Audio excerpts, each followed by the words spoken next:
I guess this is like a very specific word for somebody, and I don't even know if any of you can relate to that, but I know I sure can. If you are struggling with the fear of something that once really hurt you happening again, like that's not biblical. It's not possible. I'm not saying you're not going to get hurt again. I'm not saying that. I'm not saying that what you're going through isn't hard or valid, because it is. What I am saying is that it's not possible for you to go through that same exact thing as you did before. It's not possible. And I think one of the biggest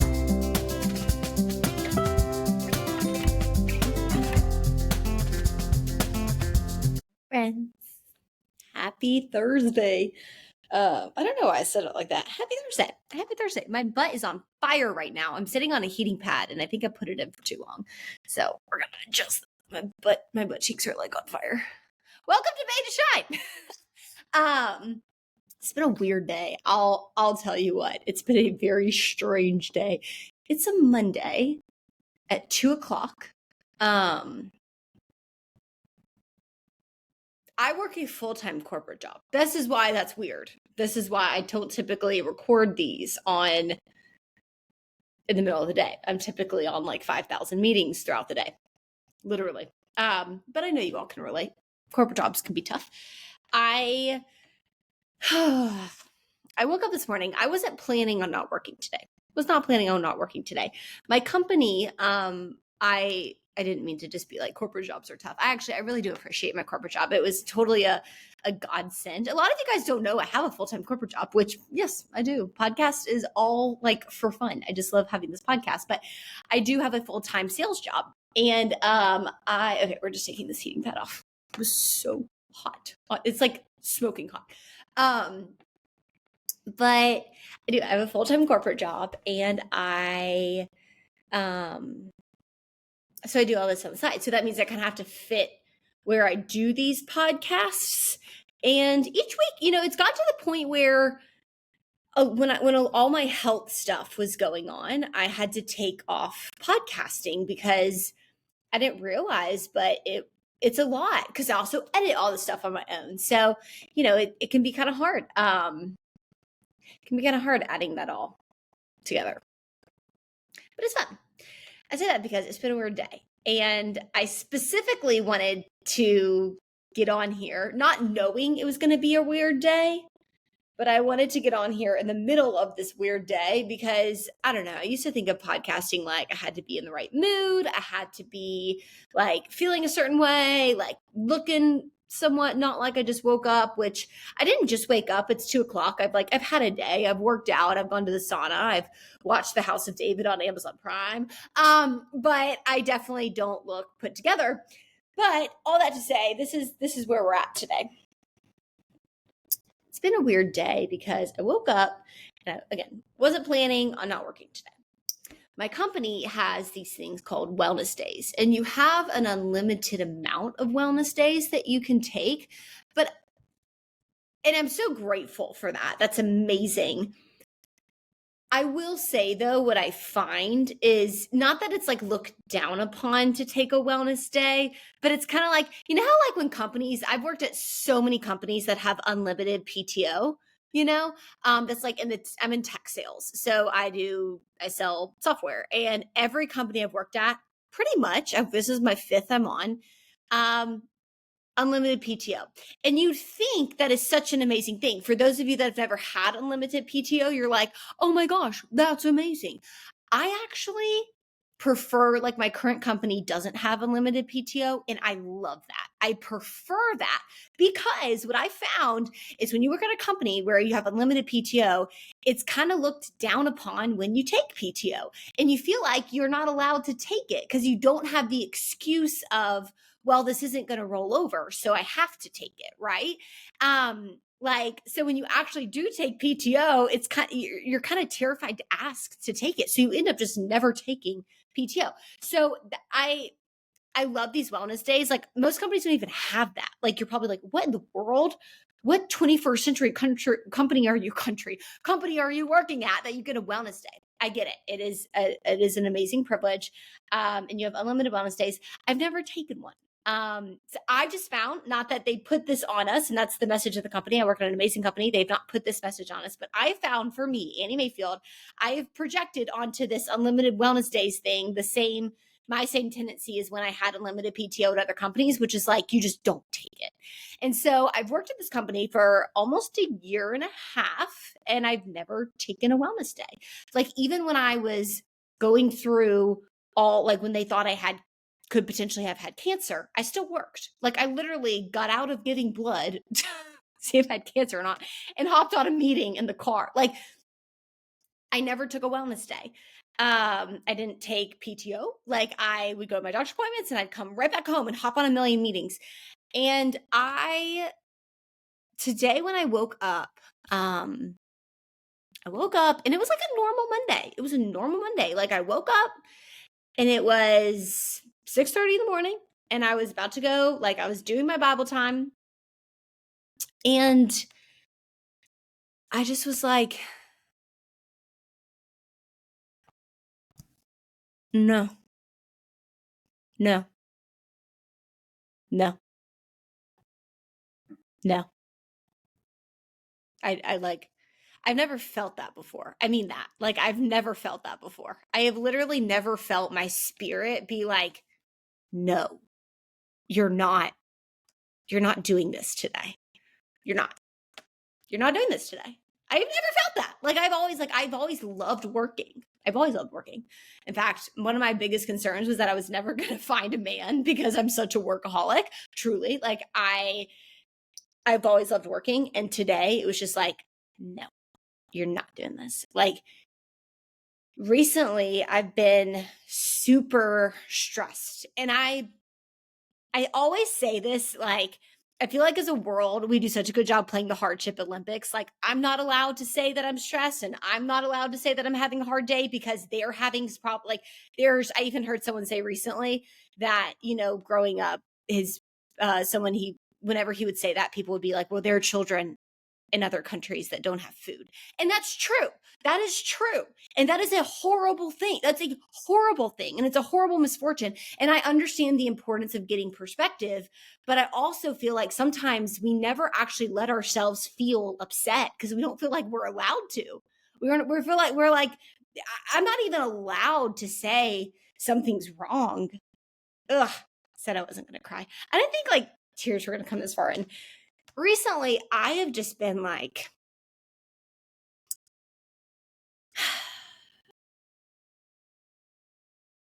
when the doctors told me I might have cancer, it was so confusing to me. Like, I was like, wait, what? I mean, what was just such a normal day, all of a sudden was like, what?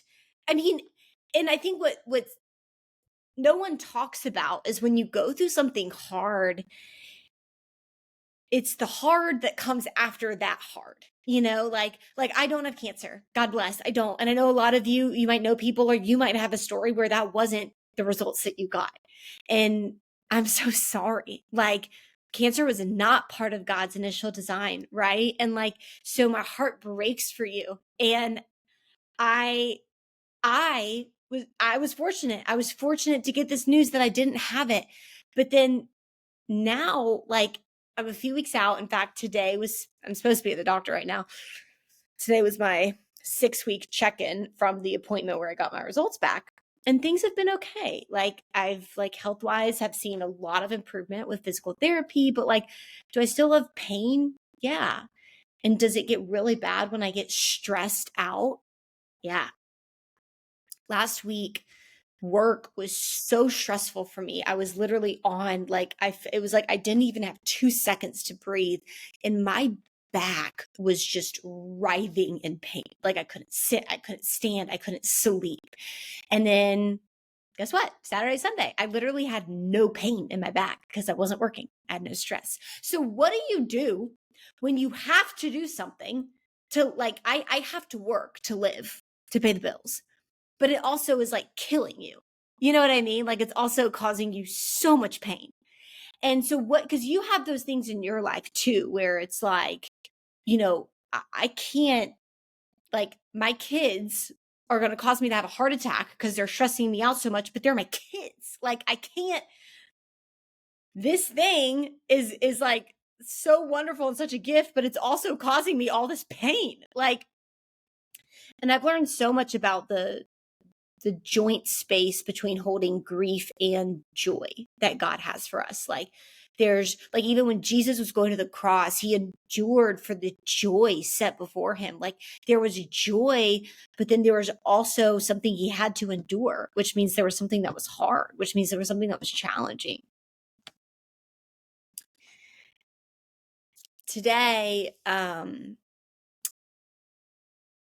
think what I was experiencing was just like the aftermath of a storm.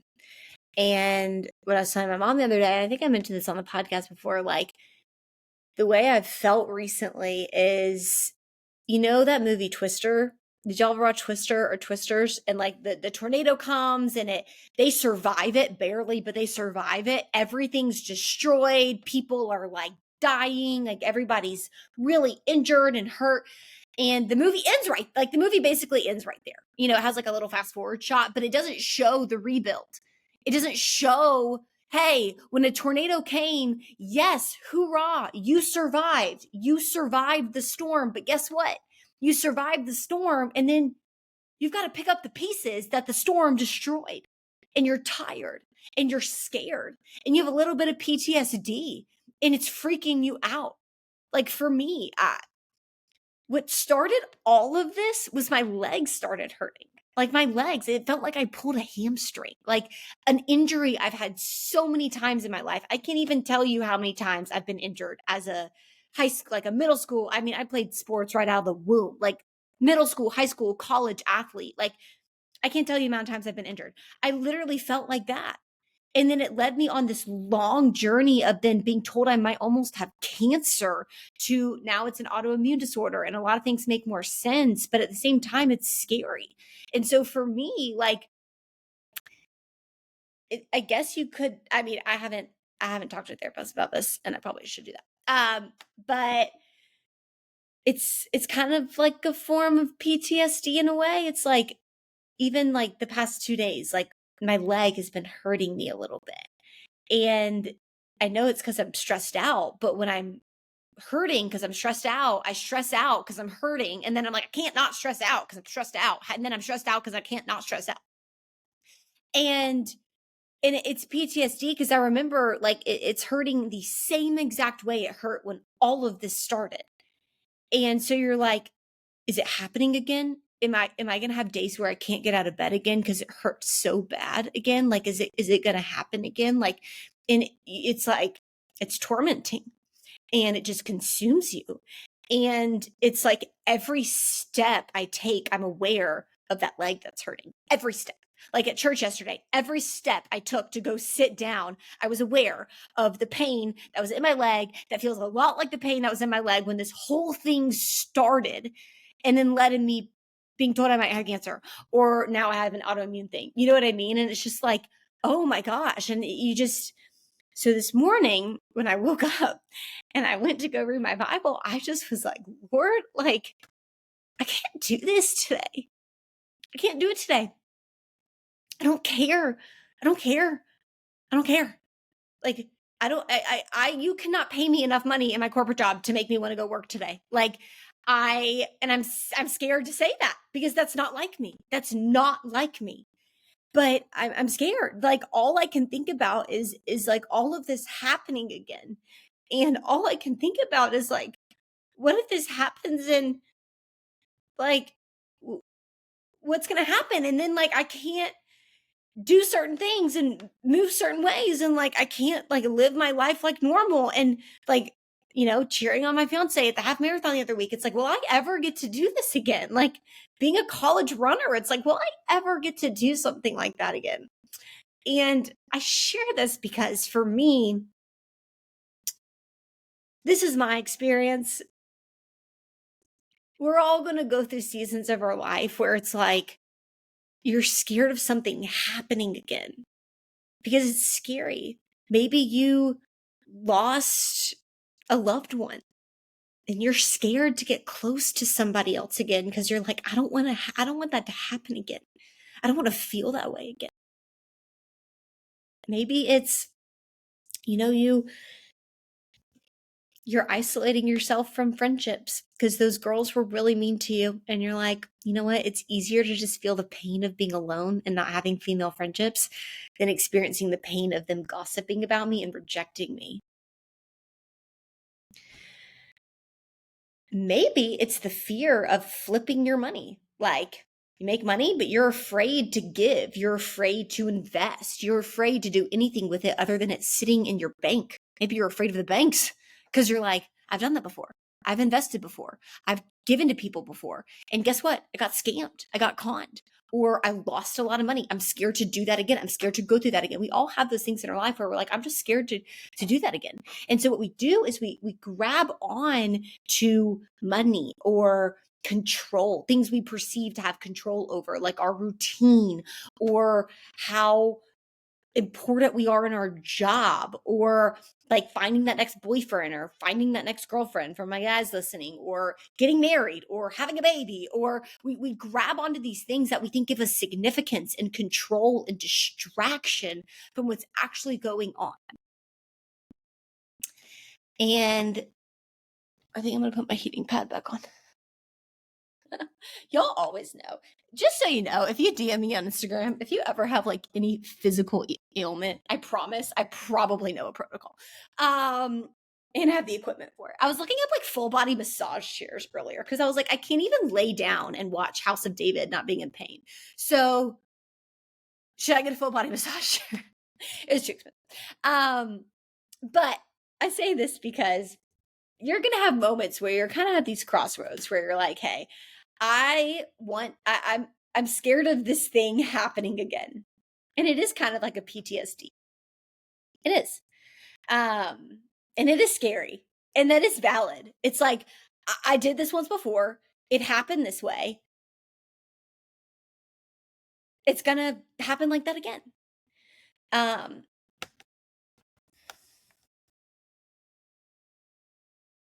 Something I'm trying to do a good job of, and I'm honestly not doing that great of a job, but I should do better,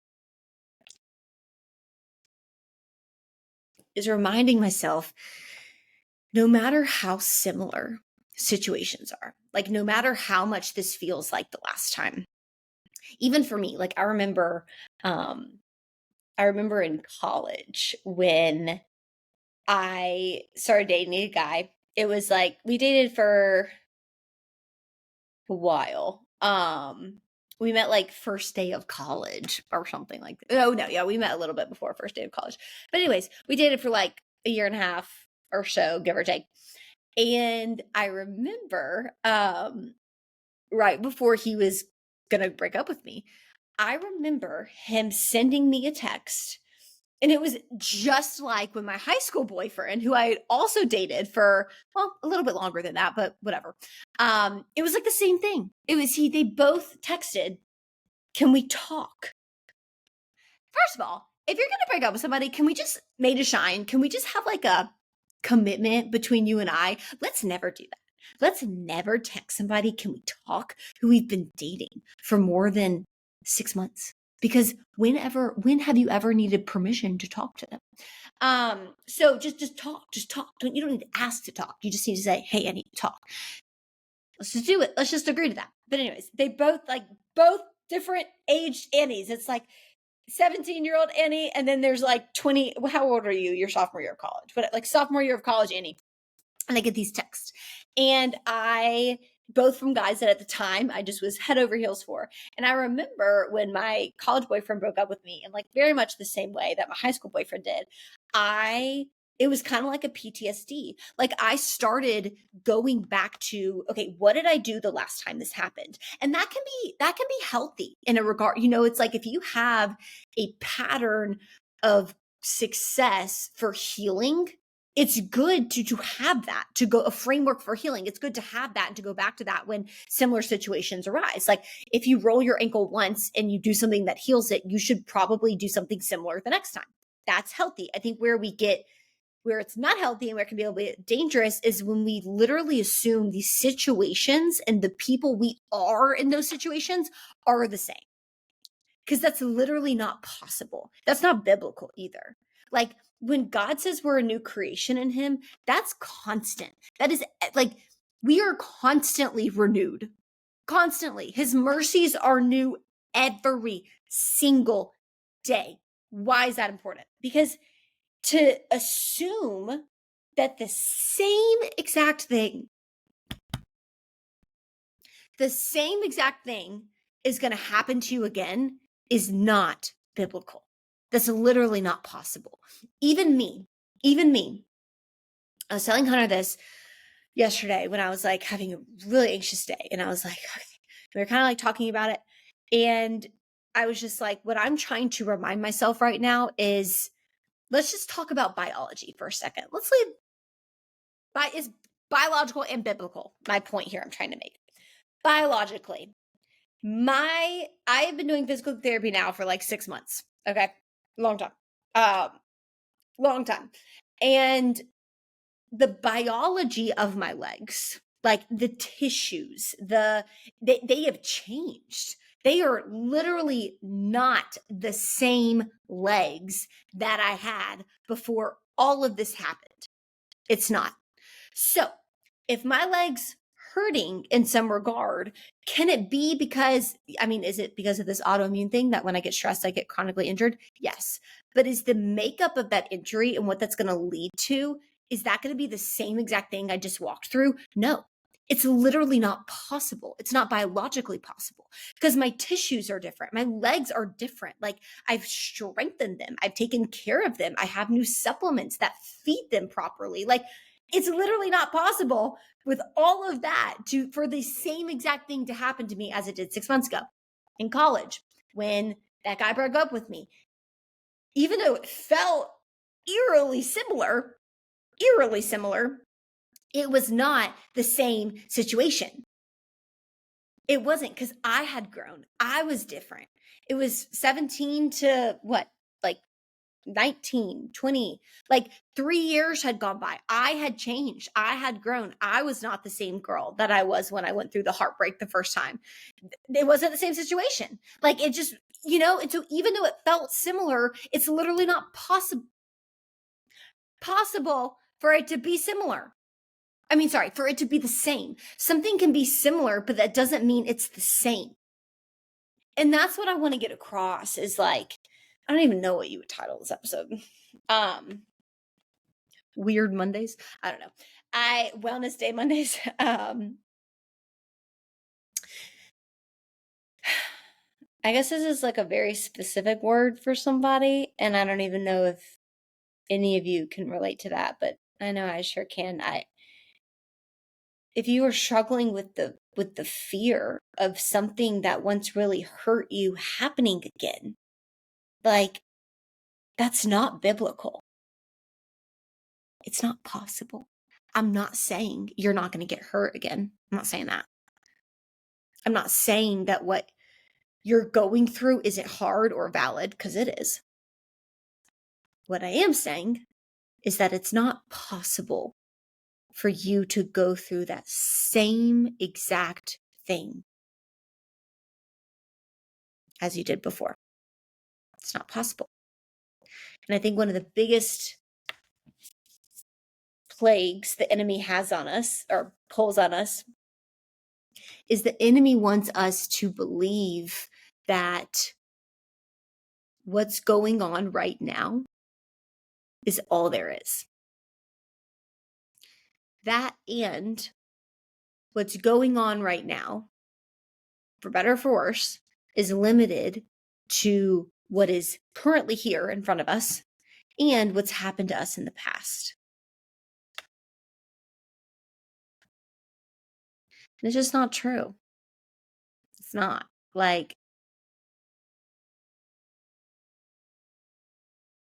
whatever you're going through, whatever you're feeling, whatever you're being consumed by right now, the fear like gets so heavy I like this morning when all I had was tears in my eyes and I couldn't even really speak. I just pointed to my heart because I was like, God, it's right here. Like, it's right here. That's where it hurts. And because the truth is, like, I don't have a leg problem. I don't have an autoimmune problem. I have a heart problem. You don't have a fear of getting broken up again with problem. You have a heart problem. You don't have a fear of losing your money in an investment problem. You have a heart problem. It's always a heart problem. And the heart problem is that we are not trusting God with all our heart. Because the reality of it is, it's like, okay, so what? So what if I go through everything I just went through again? Guess what? It's not going to be the same because I've already been there. I've done that. God's got me through that. He's shown me things. He's brought me contacts. He's shown me things that I didn't really understand before, but now I do. I know where to go. I knew who to ask for help. Like, I'm not in the same situation that I was. And so fear is a liar because the natural body's reaction is to fear. When I feel something, when I think something's wrong, when I think I'm injured, for you, it's like when your natural reaction is to fear. When you put yourself out there and it's not well received, when you put one foot in front of another towards an opportunity that you're not sure about, and then something slightly falls off the cracks, it's like our natural tendency is to wall up, to shell up, and to shut down. But fear is a liar. And fear knows something we don't. Fear knows something we don't, which is that it is fed by our focus. Fear and the strength fear has on you is fueled by your focus and by your attention. Last week, when my legs were killing me, when my back was killing me, I wasn't thinking about my legs. And then guess what? This weekend, my back felt great. And this morning, even just thinking about work, my legs started hurting. My point is, I was so focused on my back last week, I didn't even think about my legs. Wherever your focus goes, the fear of that is fed. But it also works the other way around. If your focus is on the one who casts out fear, the Bible says perfect love casts out fear. What is God? God is love. God is perfect love. So if you focus on the one who is love, and I'm not telling you that as someone who does that perfectly. Today, I told Hunter, he was like, well, do you want me to come over? Like, do you want to come over while I work? And like, are you having, like, do you need company? And I was like, you know what? I love you, but the only one who can fix this is God. Just need to be with him. And I have not done that perfectly today. I have not. At least when I was like, you know what, Lord, I'm going to go sauna and then I'm going to come back and I want to watch a show. I at least chose like House of David. You know what I mean? I wasn't watching like Younger on Netflix or something. But I will say, I don't come to you as someone who's like, seek God instead of your fear because I'm so good at it or because I think that's an easy thing to do. Like, I'm telling you with tears in my eyes, that is the hardest freaking thing to do. It's so hard to focus on God instead of the thing that's right in front of you because I can't see God.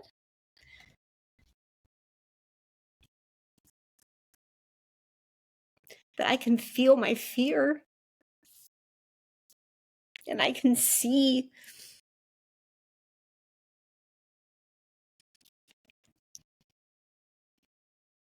actually, I'm going to reword that. I come to this with you as someone who, like, right now, it's like my fear feels so much louder than God does in my heart. Because it is true, you know? But that doesn't mean he's not there.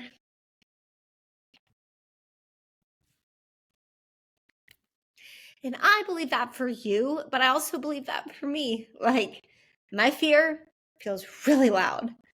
And I'm very sensitive to my fear right now. Like, it just consumes me. I don't really feel God.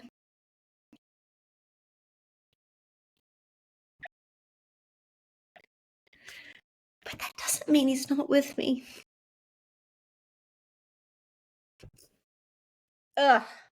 See, this is why I needed to talk to God before I got here. Because I knew this was going to happen. So I can collect myself. Let's talk about something else for a second. So Hunter and I are talking about wedding planning. And we were talking about crying because I was like, boy, if you don't cry with me walking down the aisle, I am walking back down and we're redoing it. We are redoing it. And whereas with me, as you guys know, following and listening to Me to Shine, I am such a blubber muffin. Like I cry all the time. I mean, all the time. Like I just cry all the time. Like I don't remember a day I have not cried, especially the past 6 months, but even before that, like I just all the time cry. And we were talking about, like, do we do a first look? Do we not do a first look? I was like, honestly, like I was camp no first look. Cause I was like, if I have any shot, if your girl has any shot at him crying, looking at me, it's going to be when he's not seen me yet. That's literally what I was thinking. Cause he just doesn't cry. But but then I talked to my mom, and my mom was so funny. She was like, are you sure about that? I was like, yes, I'm positive. And she's like, well, just hear me out, hear me out, hear me out. She's so funny. Like she really does. She's been amazing. And she does not have many like wedding planning opinions at all. She has just been so wonderful. And it's very much, it's like, what do you and Hunter think? It's like, it's wonderful. Both families have been like that. It's been a blessing. And but all that to say, my mom, there's like a few things. She's just like, well, whatever you want to do, but just like, what, here's a suggestion. And so this was one of those. And she was like, have you really thought about that? I was like, yes, Mom, my beautiful mother, apple of my eye, love of my heart, the person who birthed me into this world. Yes, with all due respect, I have very much thought about this, and I'm very much committed and understand that if Hunter's going to cry at me walking down the aisle, we're going to have all the shots. Like we're going to have to pull out all the stops, because if we have a first look, there's no way in Moses is he going to cry at me walking down the aisle because he's already seen me. So I was just like, of course we're not doing a first look. But then she was really sweet. And she was like, you though, you are very sensitive. So I was very sensitive. She's like, you're very sensitive. And I just think that you are going to cry a lot. And it might be better to get some of that out before you walk down the aisle, to like clean up your makeup just a little bit before you walk down the aisle and are like sobbing from all the pent up tears. I was like, fair point. And in a matter of 2 seconds, I said, I changed my mind on everything. We are having a first look. Because I was like, Mama's right. Mama's know best. And Mama is right. I will sob. I will be like waterworks, the fountains in Las Vegas coming out of my face. And so we do need a first look so I can like ration the tears. I don't know if Hunter will cry, but I will cry for the both of us because I am such a waterworks person. So anyways, the goal of that story was to collect myself, and I did. But all that to say, I just want to reiterate, like, you're going to go through seasons where your fear feels so much closer than God, and where your concern feels closer than God, and where your worries and your anxiety and your contemplation and your indecision and your torment feels so much closer than God. And what I want to remind you is that God doesn't change. He does not change, which means when he said, never will I leave you, never will I forsake you, even though maybe you've left on days where, and I don't mean you've gone and had like a prodigal son moment, and you're just like, screw this, drinking, partying, sex, drugs. Like, no, I'm just talking about like me today. I don't want to talk to God. I still technically haven't talked to God. I mean, yeah, I haven't like sat down and been like, Lord, I don't have the excuse of time. I took today off. I just wanted to numb out because I was so scared.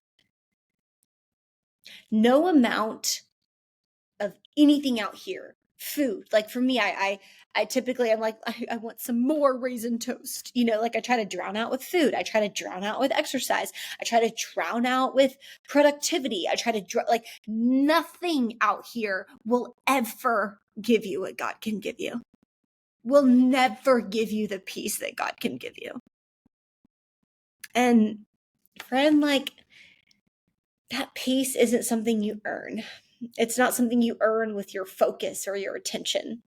The reason I say that isn't to condemn you if you haven't been focusing on God.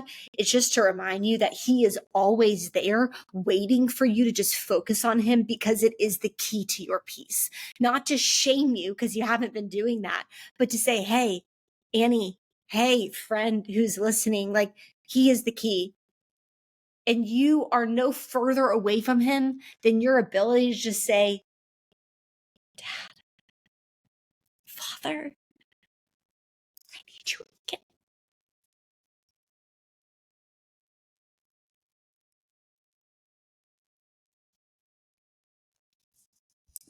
I need you again.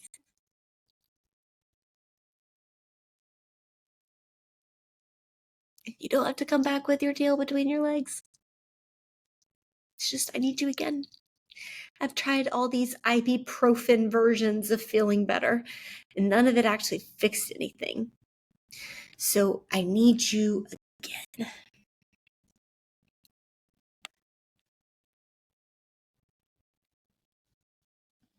God is bigger than your PTSD. God is bigger than your fear, even though your fear feels louder. Stephen Furtick once said this, but Torrin Wells put in a song and it was so beautiful. But he said, why does your fear feel like it's shouting? Because don't we feel that sometimes? Like we feel like our fear is just shouting at us. And it's like, God, where are you? Like, I don't hear you. All I hear is this fear yelling at me and this anxiety screaming at me. But where are you, God? Where is the still small voice? I don't know. I do not know. Where are you? Where are you? I do not hear you. And he said, things only have to yell when they're far away.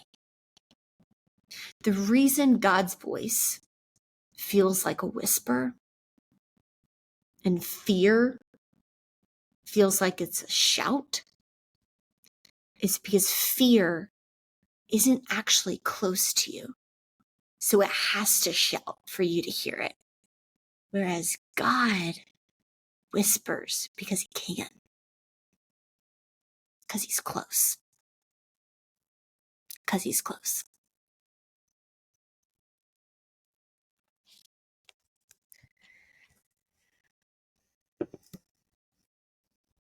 Dear Lord,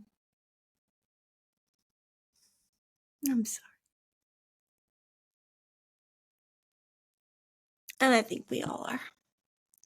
Not because we're not saying sorry because we think you're going to love us more.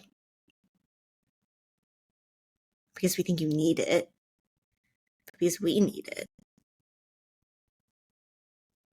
To repent means to turn back. And in order to turn back, you have to know where you are. And I think for a lot of us, we are at this crossroads of fear asking us to go one direction, and we go into this spiral in our heads, and every time we do, we feel not just the weight of with the spiral staying, but the weight of the shame that we got into the spiral in the first place. And God, I just pray for those listening. I pray for me. And I pray that you are giving us the strength to remember it's not up to us. It's always been up to what you've already done for us. And all we just have to do is turn back and look at you. Not the waves or the wind, but look at you.